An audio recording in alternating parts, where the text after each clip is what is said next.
Welcome to the Dividend Talk podcast, episode 80, our review of 2021.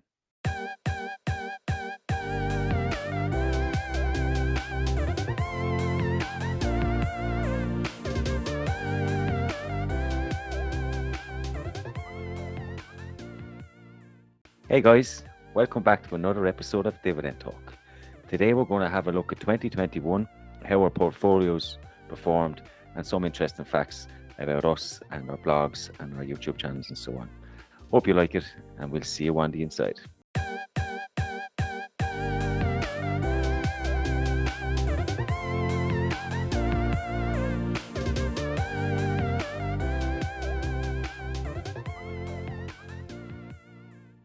Happy New Year, European DJ.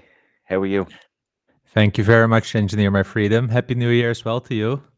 I'm a bit wasted, of course, from last night, but I was really looking forward to our podcast today because it's 1 January and it's a time to reflect. Well, actually, the time to look forward, but I think we owe our listeners and to ourselves still sharing our numbers from this year and also our learnings and such. So I'm actually really looking forward for this. And yeah, it was a good New Year, a bit different, of course, in the COVID times, but still had a lot of fun.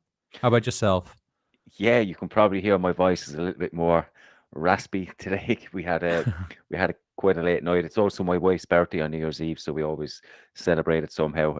It just went on a little bit too long last night, but as you said, I was excited for this. It got me up out of the bed. Otherwise, I probably would have stayed in bed all day. So I'm happy to be here and actually excited to see your numbers and see how you performed through the year. It was a good exercise for me. I love doing it. I was planning on writing a post for my blog as well, so it saves me a little bit of work as well. So we'll get straight into it. Usually, I know we talk a little bit about the news.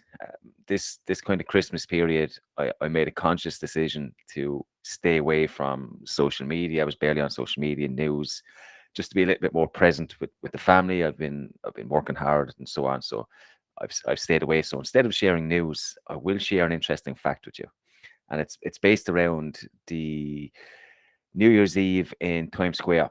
Do you know that Yeah. glass ball that comes down? Uh-huh. Okay, so that's made where I'm from in Waterford Crystal, and I think there's over 2,000 panels on that.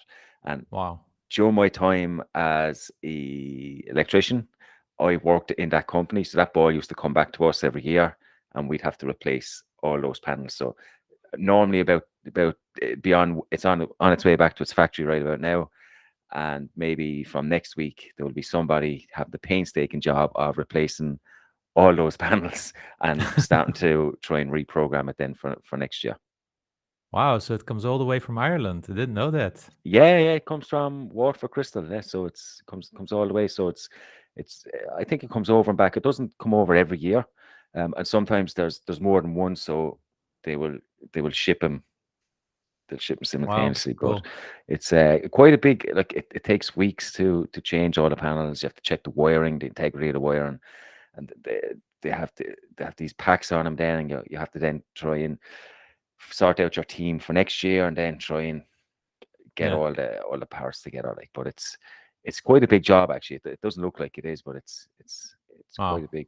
I think as I said, there's what two over 2,000 panels, all LED lights. So you can think like that. There's billions of possibilities of what lighting effects you can do, and then you're trying to come up with something for next year. Nice. It's probably using lights from former Philips division, Signify, which is a dividend grower at the moment. Yes, it contains. Now you're testing my memory here, but I believe it's Philips Luxion lighting packs is what it used. Yeah, So so that's now Signify, and it's yeah, was a spin-off from Philips, and it's been mm, growing its dividend over the last few years. So yeah, good to hear. Good to yeah, hear. yeah. But this is actually a nice bridge towards the podcast, actually, because we wanted to start this show actually with a bit of a reflection around the numbers of the podcast as well and how it developed over the year, right? Yeah. And actually, did you know that 26 or 25% of our listeners are actually from the States, which is really interesting, right? It's that surprised me, and I've spoke to you about this before because we're very European. We have a European flavor. It's a little bit different to some of the shows that you hear in the United States. So it's good to have a diverse base. But I mean, we've been listened to in some crazy, crazy countries. I don't even know where some of them are. Just to give you an example, there was one there called U.S. Minor Outlying Islands. I don't know where that is. Yeah, I've No, seen it. I think there are like 150 countries. So yeah, effectively, I think there's not a country in the world where we have not been listened from, which is really interesting, right? Because our podcast provider provides us all these kinds of statistics. Yeah, it's really amazing. So thank you all. Actually, we didn't know it's so diversified, and it also shows a little bit like that. Dividend investors are everywhere. No matter your tax policy, they're yeah. just everywhere. We're taking over the world. The best statistic Yeah. I've seen on our podcast provider was if you click on geographic locations, it tells us that 100% of our listeners are from Earth, which Yeah, and is that was quite disappointing. I would have expected at least someone from ISSS or something like that, right? I thought that was the best statistic that they could give us. But I mean, I think look, I think it's incredible that we've been listened to in so many places. Yeah. I know my Irish accent can be a little bit harsh, so I hope most of you can understand what we're saying. But I mean, we're privileged and we're delighted to have everyone listening. Yeah, and if we see it also back in the growth numbers, right? We started last year in the summer, and actually we had a quite nice run up already Yeah, to the start of 2021, and we thought like, wow, this is never knew that so many people would like to listen to this. But we are now 3.5 times more listened to by this time, same time this year. And we just know that we are becoming one of the bigger podcasts out there when you think from a niche point of view, because we're in a niche, right? yeah, Which is also quite humbling, right? Because we see it in the numbers. We know what some of the other podcast numbers also make from what we hear, and it's just been amazing. And I don't know exactly what it is here, but because we're more focused on just having a conversation, addressing community questions and such, we're not like economic scholars, or we're not interviewing famous people, famous investors or something like that. no, no. Yeah. Talking of which, your favorite episode of 2021. Yeah, for me, it was definitely with Ian Lopok. I've been watching Ian Lopok already for many years. I think it was one of his early viewers on the YouTube channel. I really like listening to him. He's a bit langweilig, like I am. So I also like to talk a lot. So it resonates a lot with me. He always goes a little bit deeper, but I also like always his positivity towards dividend investing, right? Yeah, I really, this mindset from him, this also really came through in the episode. I really felt like he opened up. He really shared a lot of him, and I thought yeah, that it was a really great show where we got a bit of a deeper insight into Ian Lopuk. So that yeah. was definitely for me the best episode this year to be part of. And he's a super, super nice guy as well. I mean, he always takes time to answer questions, very polite. I mean, he was an incredible guest to have, and as you said, we didn't know how it was going to go, but we split it up into two episodes because he just opened up so much, and it was it was Yeah, it was quite incredible. And as you said, a question, you ask him a question, and he really ran yeah, with it, and it was brilliant. It was such a learning experience. I remember this time last year we had the same question, and I think you picked investment talk, and it was a similar kind of experience for me where I felt more like a student, more like I was exactly. there learning off somebody, and it Yeah. was it was it was really good. I had a So if feeling, people yeah, so if people are interested in this show, it's episode 43 and episode 44 in case you want to listen back to it. yeah, yeah. I had quite a feeling that you were going to pick that episode or those episodes, so I thought it'd be quite boring if I chose the same. But one of the ones that stood out for me, which was an episode I wasn't actually involved in, it was episode 55 with Decline a Capitalist. He's a fellow Dutch guy, of course, but he had a discussion about lesser known European stocks. And I think this is fantastic because there's some companies there that, I mean, we know such at vast. I mean, Yeah. these guys, we know they do internet security. They're on my screen every 20 minutes telling me that I'm being hacked or something. But I mean, I think that was a fantastic podcast. He has an encyclopedia up in his brain. He's so good with Yeah. companies. I know we chat quite regularly. He's quite active in the chats, and his knowledge is outstanding, and particularly in companies that you might not think about. And Exactly. he always gives you something else to think about. He's not conventional, and he doesn't just accept what the narrative, and he will True. really challenge you. And I think I think that episode for me was one of the highlights. Nice. And we had many of so, and I also would like to thank all our guests actually that we had on the podcast again. Yeah, We there's did just also so last many. week, right? But they really add value to it. And I hope also that we will get some more guests again this year. I've been working on the background already. I know already of a few people that are interested. So fingers crossed. But some maybe some more other statistics just for people to understand like what we're seeing. So one third of you who is listening now is listening it via Spotify, and the other third via Apple Podcasts. Those are by far the biggest platforms that you're listening to us from. There's something called Podcast Addict and Google Podcasts, but that's about it, and many others. But those two are really the largest one. 42% of the people is listening to it via their iPhone, 31% versus Android, and then the others via another third, which is interesting. So a lot of us are buying Apple products, which is good because it's one of my larger positions in my portfolio. So thank you, everybody. Some of those acquisitions in your iPhones come back to me in the form of dividends. So I love it. Yeah, and then the last statistic around age, it's clear that our group is probably in the middle class income side. They are between 28 years and 44 years. That's already two-thirds of our listeners. I think it has to do a little bit with ourselves as well, but also the stage in life that people are in. Yeah, Usually, you need all your money until you're like 30 with building up your family, buying a house.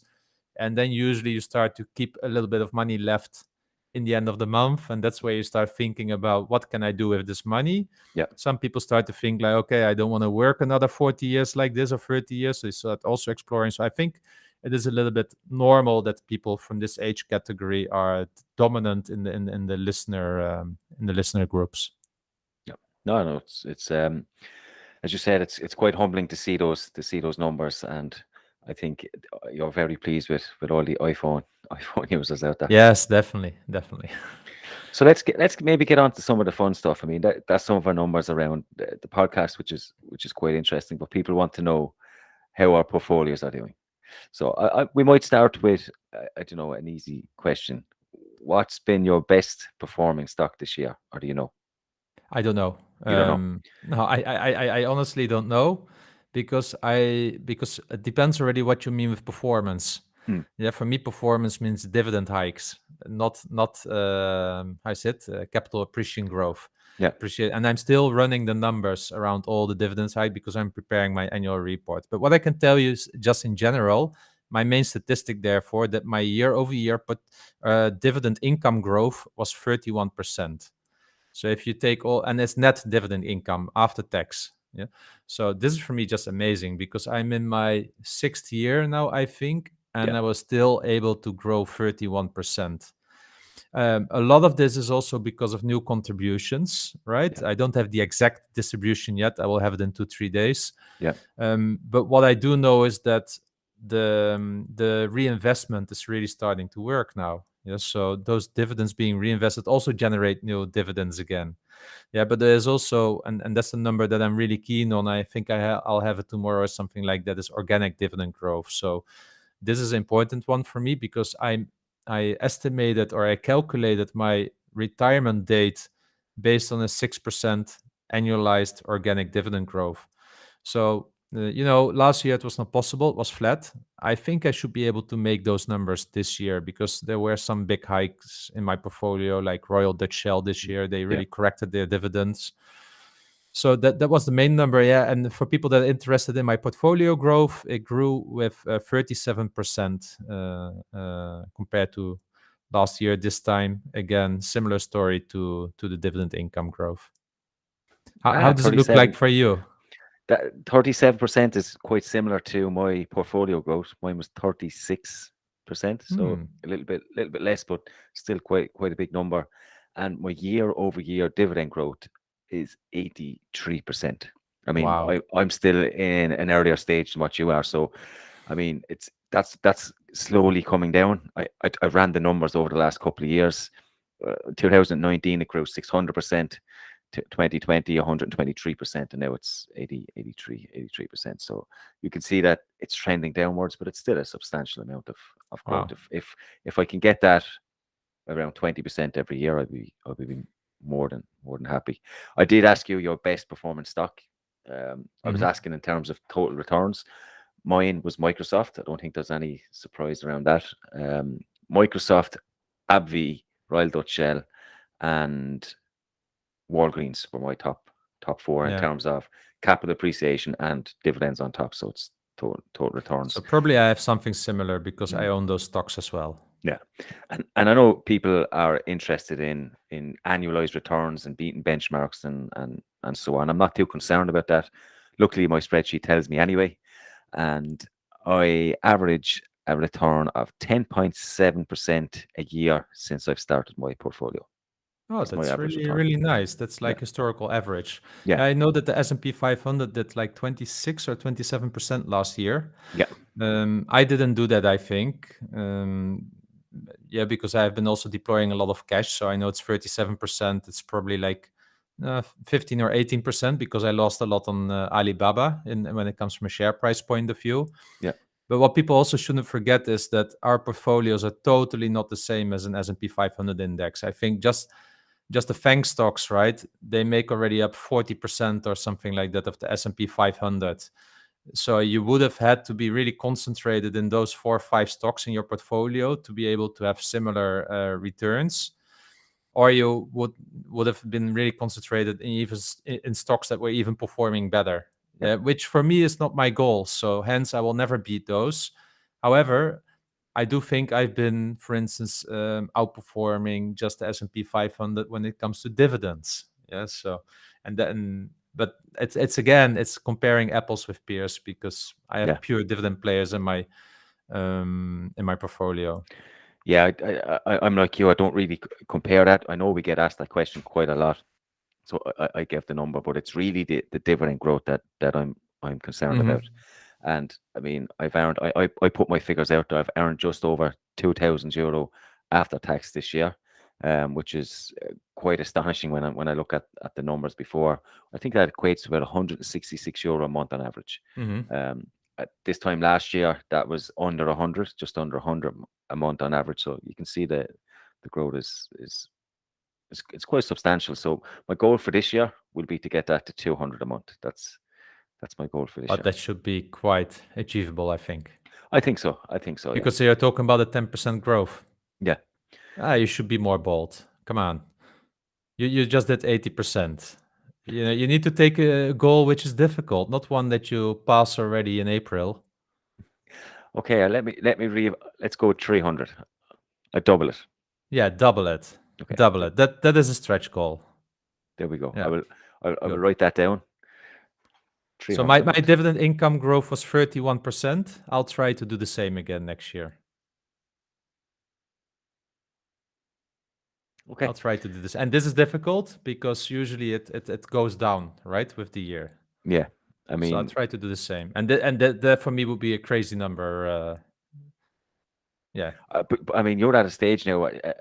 You said it that your reinvestments. It's almost like getting to the stage where it's an extra month's deposit into your account. So you're really starting to see that snowball effect Yeah, taking I place. did like I calculate like 2 3 months ago, um, an annualized dividend hike of 5% or something like that is equivalent to 7 or 8 months of cash contribution, which is crazy when you think about it, right? Yeah. But I'm still far from my early retirement numbers, so I What's still. what's your what's your Paddy percentage now? Your projected annual dividend income. Yeah, I'm around what is it? Around 40% when I would look at the portfolio total. So I'm probably around 35% on the projected annual dividends. Oh, that's quite good.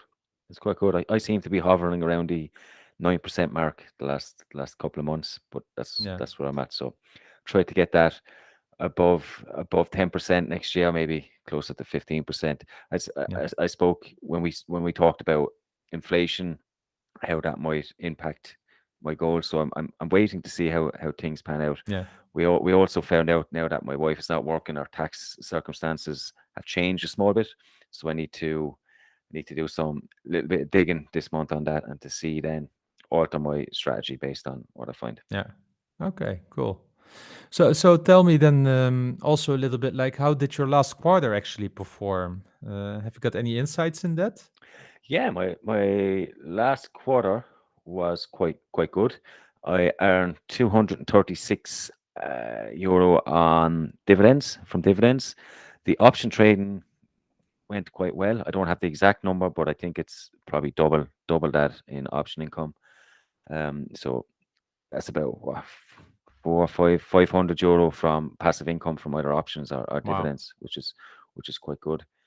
My average during the quarter was 154, Mm-hmm. 54 euro per month. I added some stocks over the last month. So I've added Energas. I think I spoke about that. Yeah. I added them just before ex-dividend date because they owed me a dividend that I didn't get. I added some more Vonovia. So they had some. Uh, I think they're raising money for the deal. So they sent out correspondence to say you can buy shares at 40 euro. I was eligible to buy 7 shares at that price, so I did because Mm-hmm. it brings down my average price. I bought some more Fresenius, and after reading your article and your YouTube channel, I did add some Chesnea as well. Ah, that's an To interesting one. Yeah. So look, I've added a small bit because one of my goals actually for this year is I have my portfolio of about 30 companies, Mm-hmm. but I want to analyze each one in depth, Yeah. every single one of them. So that's my ultimate goal this year. I'll be writing that down. I'll be putting it on my blog, and I'm going to go through absolutely every one of them, and I'll make a decision at that point whether I'm going to keep a company or But not. isn't that quite similar to what you have done this year? You did a lot of cleanup in the beginning of the year. Yeah, I did a lot of cleanup, and I got rid of companies I that I just added because I was Yeah. following dividend and stuff. But I still didn't go 100% in total in depth into each company, and that's Mm, okay. that's that's what I want to do. I want to go through each one. Well, I'm uh, quite happy with most of them anyway. I shouldn't see a problem. yeah. One of my concerns is actually 3M. I'm not 100% convinced, but I want to go in with an open mind and see Yeah. what the numbers say. But also we need to give some of these companies in our portfolio a little bit of a break, Mm, right? For instance, Unilever, 3M, they had, if you look at their history, they always had some periods where it was kind of flat for several years, where yeah, they had to figure out what their next leg of growth will be, right? yeah, You see this with Unilever as well, struggling with this stakeholder approach versus shareholder approach. It's hard to compete with P&G that is just like pure capitalistic as always, right? The American style. So that's how people are looking at Unilever. The performance has been flat. So I always think like if you have like in my case like 5 to 10% of such stocks in your portfolio, I give them a break as long as the dividend safety is not in danger, right? As long as they continue to show commitment to the dividend, I'm actually fine with it because what I otherwise start doing is like over engineering my portfolio or trading too much in and out in my portfolio, which I also want to yeah. prevent. Yeah, no, that's interesting. But I think two of the key things for me will be obviously dividend history, dividend growth, but also the story behind the company, where they're planning to go in the next Yeah. 5, 10 years, and and, Hmm. and see. So Yeah, exactly. I'm not too concerned with say someone like Unilever where it's flat because I'd be pretty confident that they have a direction they're going. But I mean, I need to write an investment thesis for each company, and that's Yeah. that's Yeah. generally Yeah. what I Yeah. need to do. Yeah. Okay. Good. So I can tell you also a little bit. I've been buying Bristol Myers, right, this quarter. Some more Rio Tinto as well. Rio Tinto for me, I get questions like, why now? Yeah, why don't you wait to the depth of the cycle? So I've done my analysis. It's just for me a pure yield play. Yeah, so I know it can go down and yield more, but I want to have some of that yield now to keep my average yield Yeah, okay. So I buy it here for income. I don't buy it for value. I don't buy it for anything else, just for income, pure the dividends. And I feel that the dividends, based on my analysis, have a floor if you take the extraordinary dividends out of the equation. I don't see that they need to cut a dividend, also not in the next cycle. They have a good balance sheet.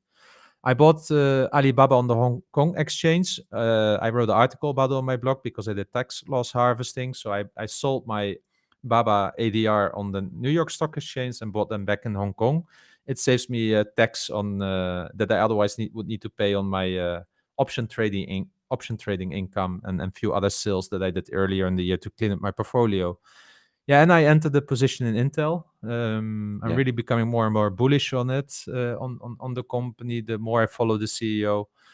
And last but not least, I reinvested dividends in Royal Dutch Shell and in Unilever. So I increased a little bit my share count there again. If you then look at my net dividend income overall in the quarter, it grew 46% compared to last year in the quarter, but it comes off a low basis because generally quarter four is one of my worst performing quarters when it comes to dividend income. And it has to do with the fact that I own a lot of European stocks and they are Yeah. typically paying dividends in Q1 and Q2. Hmm. Um, yeah, what is interesting actually, my largest sector became IT, information technology. It was always consumer staples, but with the additions of Alibaba, now information technology is 25% of my portfolio. Microsoft, like always, largest holding, but it increased its stake again because this company just keeps on growing. So Yeah. it's really like compounding on steroids. Steroids, what it's Steroids. doing. Yeah. Yeah. And yeah, Royal Dutch Shell still the large gross dividends, even after dividend cuts. So my portfolio yield declined a bit to 3.2% because of the Alibaba acquisition, which is a non-paying dividend stock. Yeah. Yeah. A non Yeah. Okay. You mentioned Rio Tinto is a yield play. What's the portfolio yield? The portfolio yield from my whole portfolio. Yeah. Yeah. That's what I just mentioned, Oh, you, 3.2%. you said that. Okay, Yeah. I missed that. And Uh, let me see. I believe that it is tax adjusted. To be clear, let me check it. That is 3.2%. No, that's pre-tax. So okay. that's pre-tax. Yeah. Okay. No, good. Good. It's far superior than the S&P 500, which is 1.2%, Yeah, I think. yeah, exactly. And I was talking with someone about it this week. You know what the difference? Why I can't compare to ETFs. With ETFs, you buy a basket, but you also buy then a basket with all the low yielding stocks in there that are overpriced at the moment. So our approach is to dollar cost average, and every month we kind of pick another stock, and they have a certain bottom in a yield. Hence, you can't even compare what we are doing actually with an ETF. Yeah, because with ETF you always buy a basket. So you can't just. It's hard to benchmark our portfolios with anything in the world actually. Yeah, and I personally believe that you can fall down a rabbit hole trying to chase numbers, trying to Yeah, beat an index all the time because let's be honest, it's quite difficult to beat indexes. yeah, If it was easy to be money makers or fund managers everywhere making billions of yeah, dollars out of it, you just give them your money. But I'm just concerned with dividend growth and my projected annual dividend income where I yeah. will reach financial freedom. That's really what I'm. Exactly. My benchmark is the calculation I made 6 years ago. Mm, How am I doing compared to that benchmark? And I think I'm like 4 months behind. So I've got somewhere a statistic which shows how much money I should have now. yeah.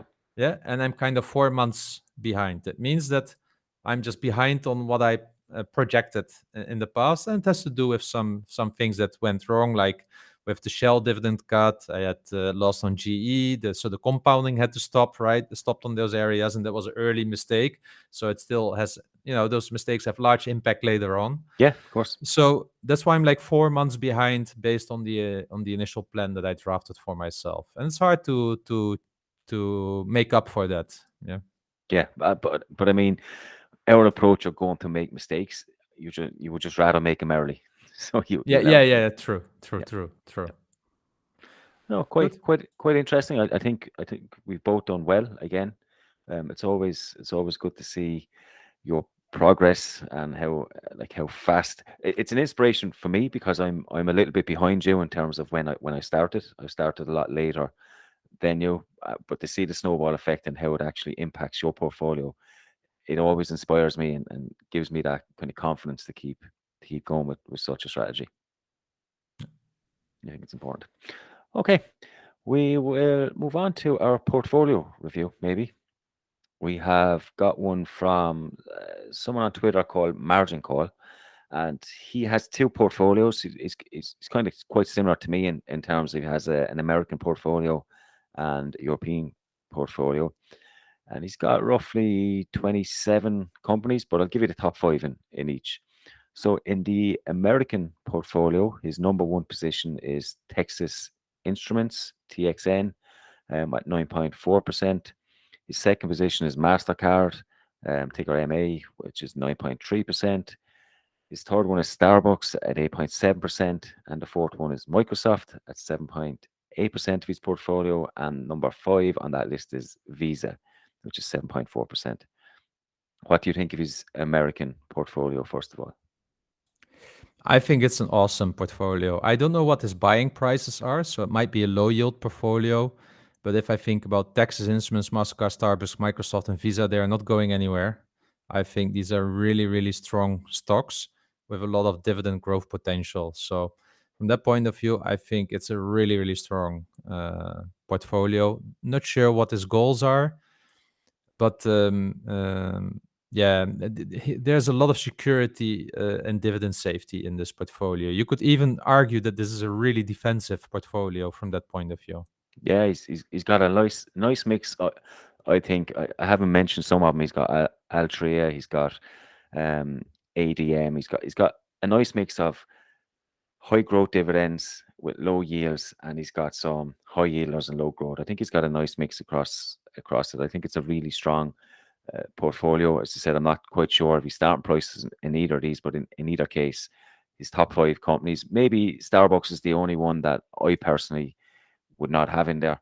But the rest of the companies, I'd be confident they will be around for a very long time. Yeah. Yeah, and then this European portfolio, it starts, I believe, with what is it? MPC container ships, MPCC, Yeah, 13%. I don't know them. Yeah, me neither. I'll have to look into it. But then Louis Vuitton with 9.6%, L'Oreal with 8.6%, Novo Nordisk with 7.9%, and Coloplast with 7.3%. Look, these are again, most of all, at least the number two to five are really low yielders, right? But it's quality all over the place, quality businesses. So again, I don't know what his entry prices are, right? I'm concerned that's the only concern that I have with this portfolio, that when PE multiples would normalize again, that he will see a lot of contraction in his portfolio. But again, his dividends should be really safe. So I think from that point of view, if you only focus, if his goal is only dividends here, I think he has a sleep well at night portfolio also with the European stocks here. Yeah, yeah. He did mention MPCC to me when he was saying it, and he said that they did benefit greatly from the extremely high shipping rates from last year. I don't know if this is a long-term position or if he's planning to get out of it because shipping rates might come down. There was another company, Bolstar or Busters or something else, shipping company that was mentioned to be around the same time that would benefit also from Norway, I believe. I must look them up and see, but it seemed like quite a clever play at the time. Shipping rates went high. We know we had issues with the Suez Canal and stuff, which didn't help. He's also got other companies like PayPal that he hasn't got mentioned, and he's got a nice growth portfolio. But I think he focuses pretty much on quality companies, which is good. Yeah, I don't see anything in there other than Starbucks, as I said before, but I don't see yeah. anything else that I would not have in my own This is portfolio. really, really high quality all Mm, over the place. I yeah. can't say anything else. Yeah.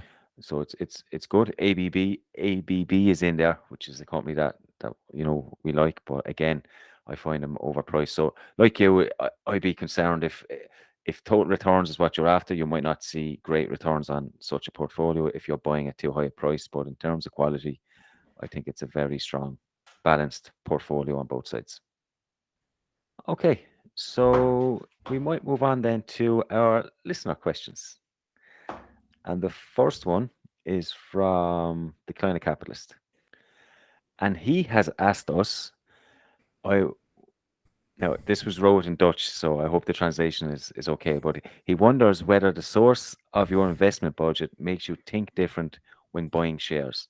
So, for example, would you be willing to use your bonus for more expensive offensive stocks and saving money for more defensive stocks? No, I don't have that. I treat cash as cash.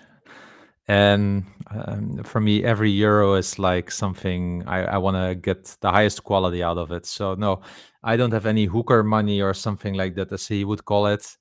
No, it's for me bonus or salary or option income. I treat it all the same. I want to buy high quality dividend stocks for that. Yeah, it's a typical DKK question, isn't it? It's a Yeah. typical question, but I'm the same as you. I don't treat money differently. A dollar is a dollar, a euro is a euro, and they all go the the same way. So I'm afraid Yeah. I'm the same. Hey, next question is from Alexandra Skrinikovas, and he's asking why we are not looking beyond Europe or North America. And he doesn't want us, of course, to answer Alibaba, but are you exploring the other continents of the world? I mean, there is look, there's some great companies out there, and there's a guy on Twitter. Is it the Value Investor Down Under? He pings me all the time with Oh, some yes. with great companies. He also does a kind of a trade every week on different companies in Australia, which is quite good. So I've no doubt that there's companies all over that we could be investing in, but I just stick to Europe and North America. Now, technically, the UK is not Europe anymore, so a little bit more Yeah. diversified. Yeah, exactly. No, it's for me the same. It's about also having a feeling for the market, right? It's really hard for me to look into Japan. I've never been there, don't understand the culture. Yeah, good. And then Jeffrey Met is asking whether you're investing for your children, and he I think he's from he's from the US, so they need to invest also to save for college for their kids and such. We don't really have that here, I guess. So, are you doing anything for your children? Yes, so the Gyro does not have custodial accounts. I don't know if Interactive Brokers does. I must check that out. But the Gyro doesn't. So what we have done is we have set up an account in my wife's name. My wife does not do anything trading related, and she has no intention of ever doing it. But it's in her name. But my two kids, they put in the same amount of money and they buy shares. I let them do their own research. Um, they have companies like Facebook, Disney, Roblox, all picked by them. I've also just given my oldest son the Warren Buffett book that I recommended before. I'll paste it here again, where it just explains what each bits of the financial statements are, what they mean. I told him not to worry about understanding big words or anything, and just want him to kind of browse through, see what he learns, and then we're going to do a little exercise and go through maybe someone like Facebook and just go through the balance sheet and the cash flow statement and try and do it in such a way that a 10 or 11-year-old might understand. But they are very interested in investing. They know they listen to this podcast the whole time.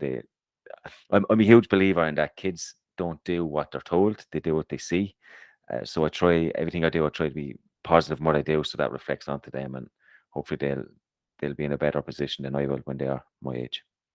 No. So I've done the same, right? Also Mm, opened the Giro account on my wife's name, and but I'm depositing some money there.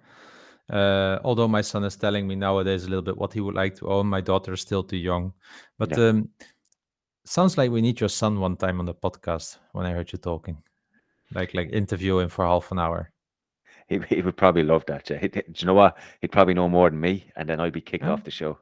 So if you allow for it, let's do it one time. Next question is from Centrino, and he's asking like if he gets money, yeah, if he loads money to his investing account, he usually spends it straight away in the first week, and he is asking for any tips or good habits to keep some money for the remaining 3 weeks. I mean, read the Barefoot Investor, and he talks about having pots, various pots, and setting up automatic deposits to different accounts. I think that's probably your best option. I used to be like that, to be honest.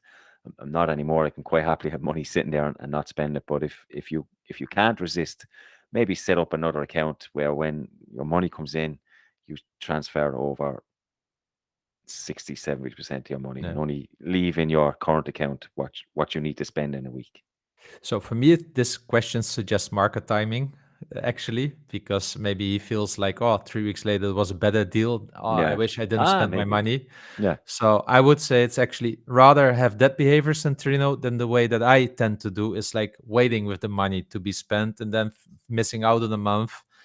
That's what I have as a nature. So I really need to force myself to spend every month because I have the other urge. So be happy with it, Centrino. I wish I had yours.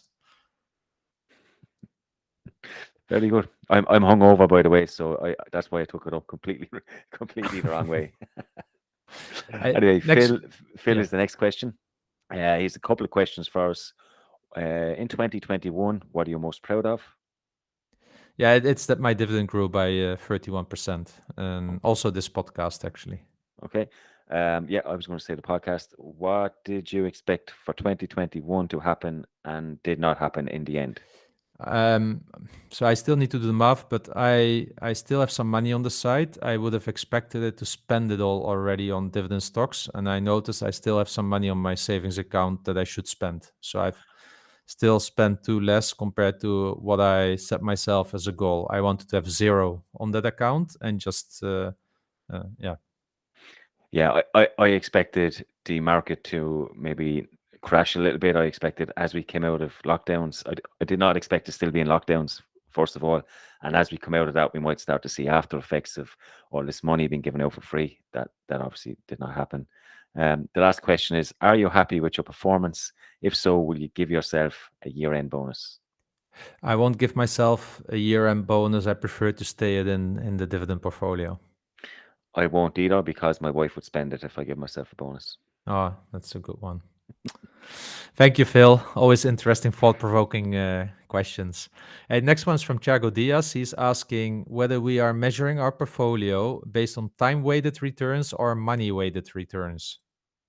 Yeah, I mentioned that my spreadsheet had that. I don't really look at it.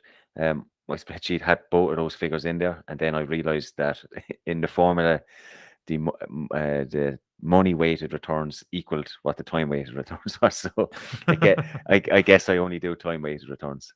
Yeah, and me too. Act- uh, for me, money-weighted returns is a bit too complex to calculate, so that's why I'm not really bothering with it.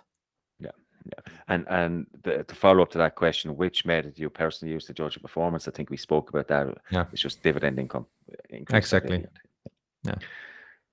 Okay, Wolf of Harcourt Street, biggest win and biggest learning of 2021. So for me, the biggest win, and which is also the biggest learning, is that I really invested every month half of my salary into the stock market. This discipline, I finally got it into me, not waiting, and so my dividend investing mindset is overtaking my value investing mindset. My value investing mindset tells me to wait for better opportunities continuously because the market is so expensive. So I really got into the dollar cost averaging, really on a monthly to pure play dollar cost averaging. Let's say. Yeah. My biggest learning for 2021, I think I mentioned it last week, was the reason I don't trade or partake Yeah. in those activities is because greed is something that I would suffer for sure. It has happened already in option trading a small bit, so it is something that I have to keep learning and keep going and realize that it's a long term game and not a short term game. I actually saw a quote the other day, and it was proper investors think in decades and not quarters. And Yeah. it was in Exactly. a magazine, and it was one page of a magazine, just one full page, and it was big and bold, like really hammering home the message. And I think Nice. that's my biggest learning. Super. Then margin call again. He asked a question: What if you could choose one French stock, except unknown, for your portfolio? What would it be? Louis Vuitton. Yeah, I was thinking about L'Oreal before, but actually I changed my mind. I think I go for Hermes International, which we discussed like two, Yes. 3 months ago. Yep. Yeah, if they are able to sell like wooden elephants for 2, 3 thousand euro per piece, then there's a lot of dividends in there. Yeah.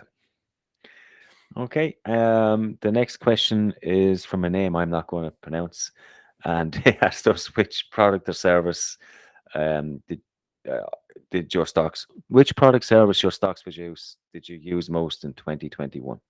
So this is from Circus, and for me it's Microsoft actually, because Windows, I sit on a Windows device like 8 to 10 hours a day.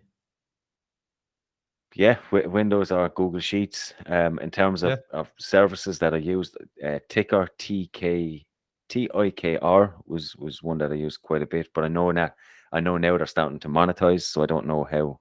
useful they'll be going forward, but that's what I use quite a bit. Yeah, and then the last question comes from Jan Rakkar, and he first asked about our biggest surprise. I think we have spoken just about it, right? Yeah. And then his second question is like, and I think it applies a bit to us both, and it's a really nice question to end with. He's asking like, what we are doing for the dividend community deserves a lot of our efforts and time. And have you thought about how actually your investment actions have improved your personal or family life in 2021 and beyond? Yeah, well, I don't think my investments have 100% benefited my family life at the moment because it's a long term. We're not living off these, and if anything, it might hamper maybe my wife's wannabe lifestyle where we're putting a certain percentage away every month. But I'm very conscious of the time that I this year that I've been spending working because it's getting so busy, and I've spoke to you that I'm on call, and then the times then that I'm preparing for podcasts, the blogs, and stuff. And my blog has suffered because of that. I've spent less time on it for that reason because I think family time is important. I think we shared some sad news last week, and I think if that teaches you anything, is that life is short. And I just want to make sure that I'm present with my kids at key times, and that's why I took a complete break over Christmas from pretty much social media. And I know you messaged me once. I got back like a day later, because I just haven't been checking it. I just really think that it's important to find that balance. So that's what I try to do. Yeah, so same here, right? I think the question also has a bit implicit in there, like, how the fuck are you guys all doing this, spending so much time? Aren't you away from your wife or something like that? It's really simple. If I'm not doing this, I'm with my heads in books. I've got such a nature. I'm too Mm, curious to not do anything. I'm always thinking, doing things. Now I'm just writing it down, yeah, and others and myself benefit from it. But I'm a lot present in January with my family. I've got, like you, I've got not maybe in weeks, but I've got time slots on a day that I don't touch my phone. I'm living by this rule, and I actually heard it from someone lately, and I really start to put more focus on that. If you want to raise your kids well, you need to give them 15 minutes quality time on a day that you're really present, uninterrupted, really sitting with them together, and that's the bare minimum that I want to mm, adhere to, even on a yeah, day that I'm working like nonstop. yeah, Um, my priority is podcast number one, and then it's YouTube or blog, one of those two, yeah. and then social media. So I have my prioritizations, and it works like a product backlog. If I've got a set amount of time, if I don't make everything, the bottom drops off. That's simple as it is. I mean, I get a lot, I get this question from friends and stuff quite often. And how do you have time and how do you do this? But I don't watch a lot of TV. I mean, Exactly. I find a lot of it boring, to be honest with you. Yeah. Whereas my wife enjoys watching TV. So the Yeah. benefit of this is I can sit down on a laptop beside her and I can quite happily type away or read something while she's watching TV. So Yeah. we're still together. I'm not watching something that will numb my mind. I'm Yeah. happy to type away, and she's happy just to watch that. So I think there's always time, and you can always balance stuff if It's that's what passion. you want. It's Yeah, passion. yeah. Good. Good. EMF, thank you so much again for another nice episode. I really enjoy these conversations. We say it every week. It was really interesting to hear your progress this year. Glad that I could challenge you a little bit on your goal setting, because you should be a bit more bold, I would say. Yeah, Um, but I will also do like a bold goal. I rather I say it miss it, but it's like what they say, right? You hit for the moon and you might reach the stars. yeah. I aim for the stars and I might hit the moon. Yeah. also good with that. So Well, you'll be happy to know that I did update my OneNote, my goals, and I've put in that there. So I'll write a post on that. I do want to say to all our listeners, Happy New Year. I hope you had a lovely Christmas. It's always a good time to reflect, but it's also a good time to look forward. So we hope you continue with us this year. And as I said, Happy New Year. Happy New Year, everyone.